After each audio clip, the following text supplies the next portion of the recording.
Hello and welcome to a new session of the Science Vocation Project, and the first one in English. Today I will be talking with Jenna Davenport, who is a paleontologist. Hi Jenna, how are you? Welcome. Hello, I'm good, thank you. Yeah, how are you? I'm fine too, thank you for asking. Jenna, what do you say if we start with the most important question of this project? How did your scientific vocation develop? So I've always been really interested in science. It's always been my favourite subject in school. So I did all the sciences in high school and then went on to college and did geology, as well as other subjects. I kind of always knew that I wanted to be in science, and also be a paleontologist, really. I've just always loved going to museums and looking around all the all the fossils. I think that was my dad's doing, really. He took me around loads of museums as a kid. And then I went to university, and studied paleontology full time. So I got my undergraduate in paleontology, and then also did a master's degree. I finished that. Was that last year? Yeah, last year. Whereby I did a master's degree at Manchester University on the denning behaviours and distribution of spotted hyenas in the Pleistocene. So the Ice Age, really. So yeah, it's really interesting. And then now I'm here currently working as a science technician in a high school where I prep chemicals and prep practicals and dissections and stuff for students like me, really, who enjoy science and have to do science as well. So yeah, it's really good. Jenna, you mentioned that your dad was an influence in your vocation. Do you feel that media content was an influence too? I would say so, yeah. I watched quite a lot of documentaries when I was growing up, so I absolutely love David Attenborough. I watched a lot of paleontology documentaries. So, for example, the Walking With series, that's an amazing TV series done by the BBC. So yeah, I would say media is quite a big influence on my science career, really. Yeah. Jenna, how would you define science, scientist, and vocation? Okay, so oh gosh, science is just the subject that I don't know. I would say science is about everything. I know that's quite a broad broad definition. I feel like you need science to do most things. This is what I tell the kids at the school I work at when they say, "Oh, science is boring. I hate science. I'm never going to need science."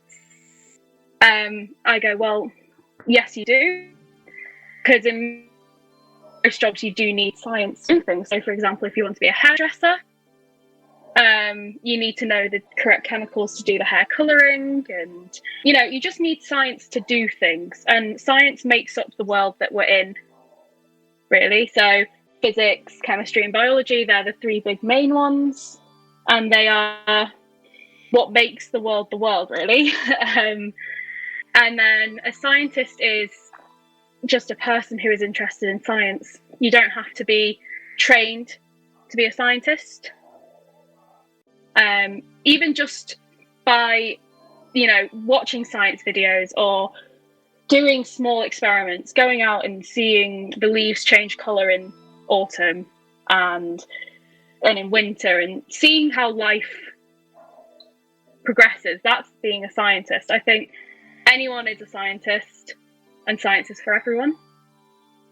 And then, which one was the other one? A vocation. Is that the next question? Vocation, yes. Vocation, yeah. So a vocation is a job, I would say. And I don't know. Not really sure how to answer that one, actually. A vocation is something that, in my experience, is like a job that you love doing. Okay.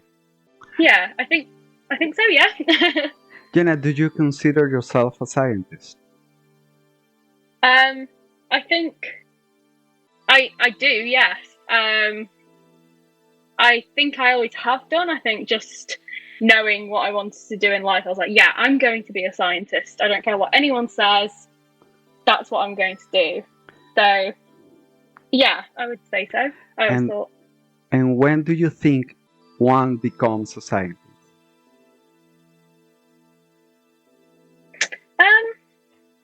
I think that you become a scientist from the moment you start experiencing things.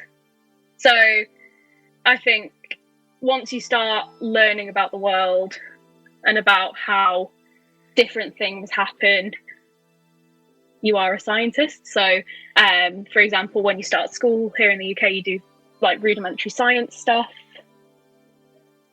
So that could just be learning about the different seasons.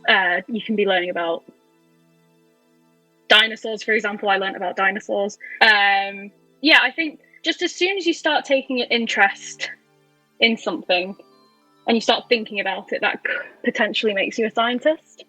I love that you said that, because I now want to ask you about what characteristics do you think could be used to identify a potential scientist at an early age?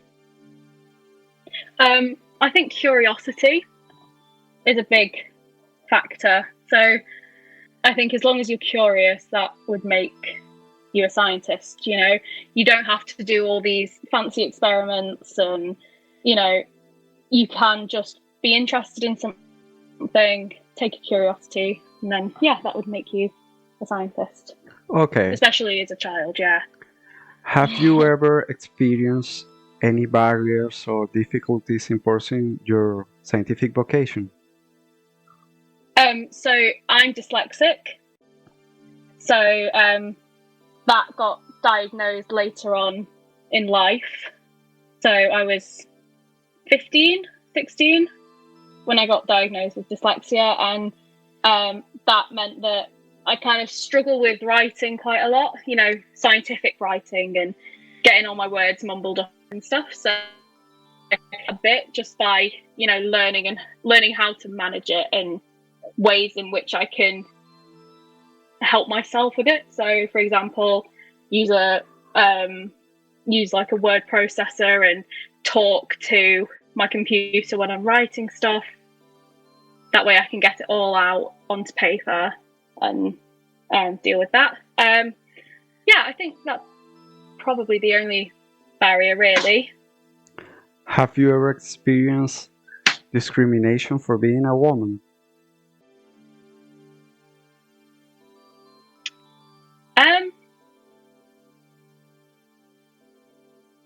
No. A little, but nothing like massive. Okay, really. Excellent. Why is it worthwhile to study paleontology? I think it's worthwhile to study paleontology because it's kind of our own history. So paleontology encompasses human evolution from back all the way to back to when we were fish, really. So paleontology is the science of us and about all the living things that are really extinct now. So I would say it's just the science of the world, and it kind of is more history of the world. So you go, it's science history. Jenna, do you feel happy working on paleontology? Fulfilled? Yeah. Yeah. Okay. I really love it. I've met so many incredible people. I've seen so many incredible things, and just my network keeps growing and growing, and I just keep learning about new people's studies and what they study, and I'm like, oh, I didn't even know about that.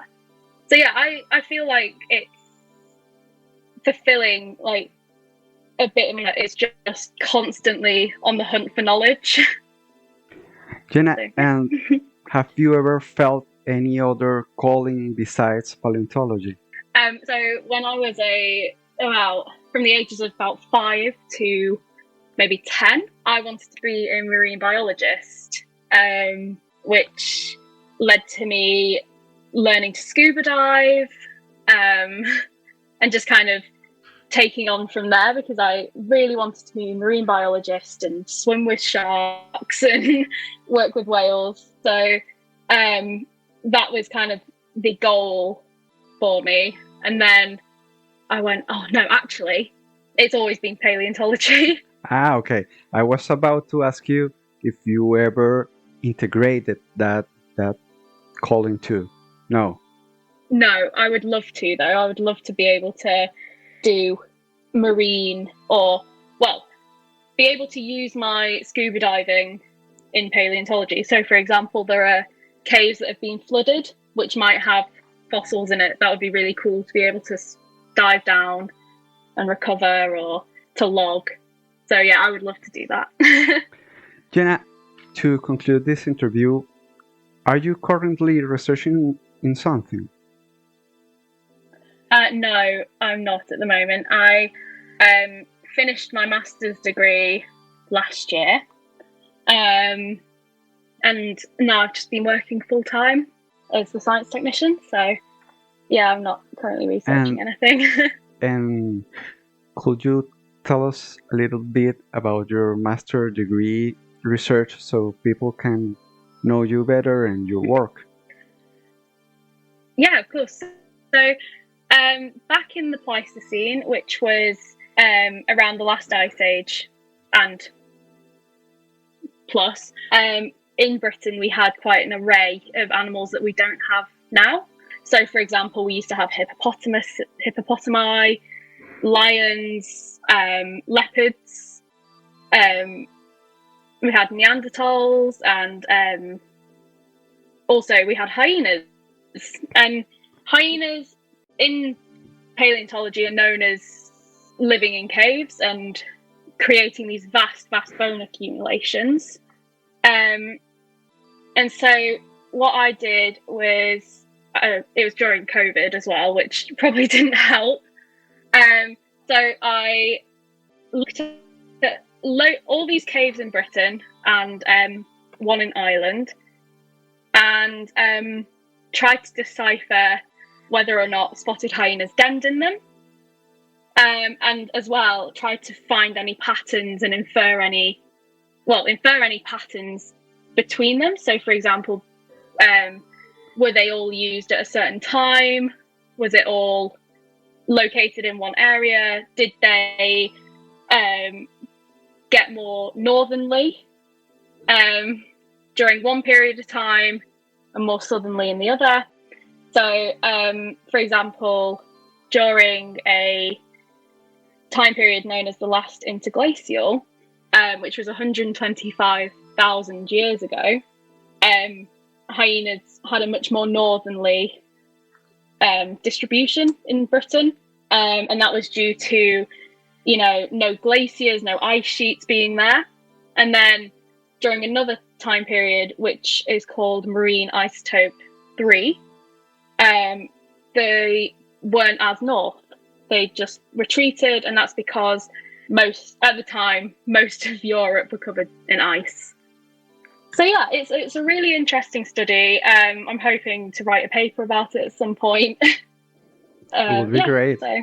Quite interesting. Thank you. Yeah. Well, we have reached the end of this interview. Thank you very much, Jenna, for participating. It's okay. And thank you very much also to all the people who are watching this video right now. I invite you to check the links below to know a little more about Jenna and her work. And if you liked the video, please follow the channel, give us a like, and share it. Goodbye, and I'll see you next time.